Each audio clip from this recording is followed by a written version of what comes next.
y me voy a España, a Madrid, para charlar con el doctor en medicina y especialista en medicina preventiva, Juan Martínez Hernández, que ha escrito su libro, Coronavirus, Diario de una pandemia. Doctor, ¿cómo le va? Sebastián Shapiro lo saluda aquí en Duplex, en LU2 de Bahía Blanca. Gracias por atenderme.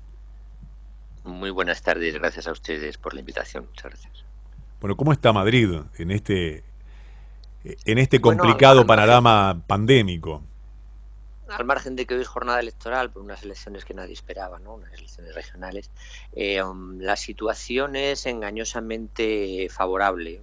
Y cuando digo engañosamente favorable, me refiero a que las incidencias son muy altas y las ocupaciones de cuidados intensivos son altísimas, ¿no? O sea, si contamos las camas de UCI previas a la pandemia, pues ahora mismo en Madrid están rebasadas, o sea, están por encima de las camas habilitadas antes de la pandemia, ¿no? ¿Cuáles fueron las medidas de mucho éxito y de poco éxito que tomó el gobierno en torno a la pandemia? ¿Siente que la situación en algún momento, no le digo controlada, pero que tenían un camino cierto por dónde seguir, o iban tomando decisiones de acuerdo al pulso de la historia?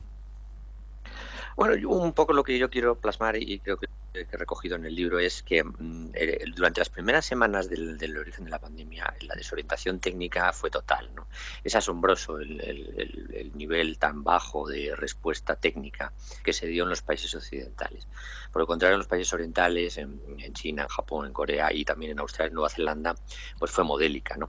Fue modélica porque se replicaron las respuestas que se dieron para el SARS de 2003, mientras que el resto del mundo pues prácticamente contempló el espectáculo de Oriente como si no fuera con ellos, ¿no? Y por tanto España funcionó igual. A partir del 14 de marzo, que se produce el estado de alarma, pues ya las medidas fueron muy contundentes y muy eficaces, pero cuando concluye el estado de alarma y comienza la llamada nueva normalidad, o falsa nueva normalidad, ¿no? El 9 de junio, pues se desanda todo el camino y se estropea todo lo hecho y todo lo alcanzado, ¿no? Así que hemos tenido un otoño terrible en España, un invierno terrible, aquí se cuentan ya por cuarta oleada y ahora pues nos estamos congratulando de que la Semana Santa no ha sido tan dura como la Navidad, pero en conjunto la respuesta es bastante pobre, ¿no? Tanto en España como en muchos países europeos. Y en su libro, ¿qué va a encontrar la gente cuando lo lea, cuando lo compre? ¿Con qué sustancia va a encontrarse el Pues lector? yo creo que es quizá el único libro, porque otros se detienen en otros aspectos clínicos o son más de orden divulgativo. Este probablemente es el primer libro que detalla exactamente las efemérides de los porqués de la pandemia, ¿no? Donde se producen los errores clave, donde se producen los aciertos iniciales, donde se reproducen los errores y donde se anticipa también las claves del futuro, ¿no? Por ejemplo, en este momento todo el mundo confía en la vacuna como única herramienta salvadora y eso de nuevo es otro error técnico. La vacuna es muy eficaz en términos individuales, reduce la mortalidad y reduce los casos graves, eso lo sabemos todos, pero no puede ser la única herramienta de control de la epidemia. La epidemia se tiene que controlar con las medidas que todos conocemos, que son de identificación de casos, aislamiento, cuarentena, etcétera, ¿no? Esas medidas que se están haciendo sistemáticamente mal en casi todos los países, en gran parte porque los protocolos tampoco son correctos. Los protocolos siguen incluyendo todavía definiciones de contacto muy extrañas, ¿no? Por ejemplo, se considera contacto estrecho a la persona que pasa 15 minutos en contacto con un enfermo. Bueno, con un minuto basta, ¿no? Para contagiarse. En un ascensor se contagian las personas, no necesitan 15 minutos. Claro, o sea, a esto le añadimos elementos adicionales de los países en vías de desarrollo que están teniendo, pues como el ejemplo indio, etcétera, pues la amenaza global persiste. O sea, que nadie piense que la vacuna va a ser la solución completa, porque las vacunas no son magia y estas menos, ¿no? Doctor, ¿y cuáles serían desde su óptica las claves para continuar una vida mejor, no una vida de total solución, porque según los expertos esto viene para largo y llegó para quedarse? Y la vacuna no es la solución. Muchísimas personas dicen, estamos esperando que todos tengan sus 2 dosis para estar salvados. Y me parece que no es la salvación. ¿Coincide conmigo? Y le quiero preguntar si es que coincide o no, ¿cuál es el camino para vivir mejor? Bueno, pues mire, una de las cosas que yo cuento en el libro es que el error técnico grave inicial es considerar el agente infeccioso como de un riesgo menor o moderado. Los países que consideraron este agente igual que el ébola o igual que la viruela, pues lo han vencido, ¿no? Como Australia o Nueva Zelanda. O sea que sí se puede vencer el virus. Pero claro, indudablemente luego hay que hacer un severo control de fronteras, que tarde o temprano todos los países tienen que hacer. Mire, después de año y pico, al final Italia ha tenido que prohibir los vuelos desde la India. El resto de países de Europa, y me imagino que Argentina también, obligan a hacer una cuarentena a todos los que lleguen de estos países. Sin duda hay que hacer un buen control con la base de un nuevo necesario confinamiento estricto pero breve, y después una vigilancia epidemiológica muy certera, que no se está haciendo casi en ningún país, apenas se han reforzado las plantillas. Sí, el tema de ese tipo de controles, doctor, es con qué recursos cuenta cada gobierno, y me parece también otro de los puntos clave en esta historia es el comportamiento social, el acatamiento de frente a qué se está y cuál es el rol que debe cumplir cada uno como para desenvolverse de la manera más responsable posible. Bueno, ante esto tengo que decirle dos cosas. Mire, cualquier país, incluyendo Argentina, tiene miles, decenas de miles de personas trabajando en el sector sanitario. No ha habido la determinación rotunda de tipo técnico-político para desplazar los efectivos, la fuerza laboral de la asistencia a la prevención. No la ha habido porque se considera que el daño que sería mayor, y ahí está el error. O sea, no se ha desplazado plantilla, personal, técnico del ámbito asistencial al ámbito preventivo de salud pública. Ahora mismo en comunidades de España, en regiones de España, hay centenares de personas trabajando en salud pública, lo que sería la vigilancia y el control epidemiológico, y miles o decenas de miles trabajando en la asistencia. Mientras no comprendamos que hay que desplazar toda la energía, toda la fuerza laboral y todo el ingenio humano hacia la prevención, no habremos entendido nada. Y respecto de la sociedad es que se cansa, tiene un límite. Llevamos año y medio con esto. Si hubiera habido determinación desde el principio, como hicieron algunos países como Corea, o como Singapur, o como Nueva Zelanda, o incluso Uruguay en algún momento, o Portugal en algún momento, aunque luego desandaron el camino, pues claro, la sociedad sería más resiliente. Lo que pasa es que las personas no son tontas. Las personas dicen, oiga, a mí esta gente pues cada día me dice una cosa, hoy me dicen que va mejor, mañana peor, y yo ya me he cansado, claro, tengo que hacer mi vida. Entonces, claro, el efecto de la fatiga es demoledor, sobre todo también de los bandazos, digamos, de lo que decimos, por ejemplo, lo que decimos sobre las vacunas, ¿no? Hoy vacunamos de una manera, mañana de otra, hoy ponemos vacunar a los jóvenes, mañana no. Todas estas contradicciones técnicas que estamos imprimiendo, pues claro, a la gente la fatigan.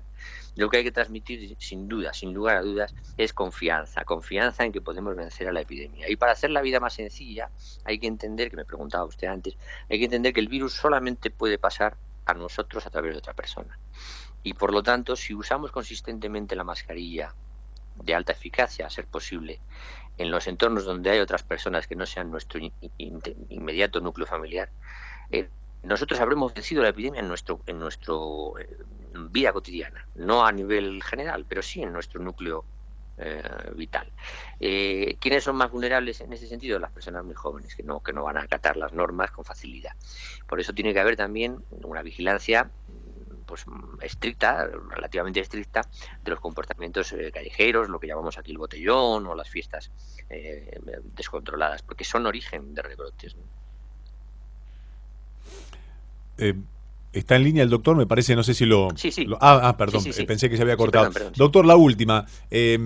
Nosotros vemos Europa y es un poco el espejo de lo que viene. Y usted está hablando de la cuarta ola. Nosotros recién estábamos hablando de la segunda y, bueno, las disputas internas políticas, después de cuáles son los protocolos a seguir, si se cierran bares y restaurantes, si se cierran las escuelas, si escuelas en tales lugares sí, presencialidad no. ¿Cuál es la verdadera discusión que se debe trazar la dirigencia como para realmente no solamente tomar las medidas certeras, sino mostrar un camino fijo con la vía de solución? Pues mire, nunca perder el horizonte de que lo importante es preservar la salud y la vida.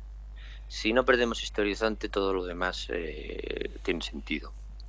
Hay personalidades y presidentes de gobiernos de diversos países del mundo que han optado por lo que ellos llaman por salvar la economía. Pero resulta que no salvan la economía tampoco, y en cambio pierden miles de vidas. y además pierden el cargo, porque cuando hay pérdidas de miles de vidas acaba saltando por los aires el gobierno. O sea que si queremos un auténtico disparate epidémico como el que hemos visto en la India, solo tenemos que comportarnos como su presidente, que aproximadamente en la Navidad de este año cantó victoria respecto del virus. También lo hizo nuestro presidente de gobierno en el verano pasado. Hemos vencido al virus, ¿no? Hay esa tentación de apuntarse la medalla de haber vencido al virus. Sí, es el discurso político que es un boomerang que después vuelve con mucha fuerza. Sin ninguna duda, porque la pandemia le queda rato. Le queda rato porque incluso en los países que han sufrido más duramente, como podría ser Brasil, es muy improbable que el 50% de la población haya sido inmunizado de manera natural. Es muy difícil llegar a este umbral con los movimientos que ha hecho las oscilaciones pandémicas. Entonces queda muchísima población todavía por inmunizar y por lo tanto muchísimo sufrimiento y muchísima muerte. El horizonte de mortalidad en cualquier país del mundo que no tenga un alto nivel de desnutrición es de en torno al 1%. Imagínese el 1% de la población argentina, ¿no? Pues, o el 1% de la población española. Ese es el horizonte de mortalidad, el máximo que puede fallecer. Entonces, todos los que han muerto ya están descontados de esa totalidad de horizonte de mortalidad. Pero nuestra obligación como país y como técnicos y como gestores es la de impedir que haya más muertes, ¿no? Todo lo demás viene por añadidura. Cuando has controlado la epidemia, también rebrota y rebota la economía. Uh-huh. Los países que han vencido ampliamente la pandemia, como incluso Japón o Corea o Nueva Zelanda, no tienen ningún problema económico en realidad.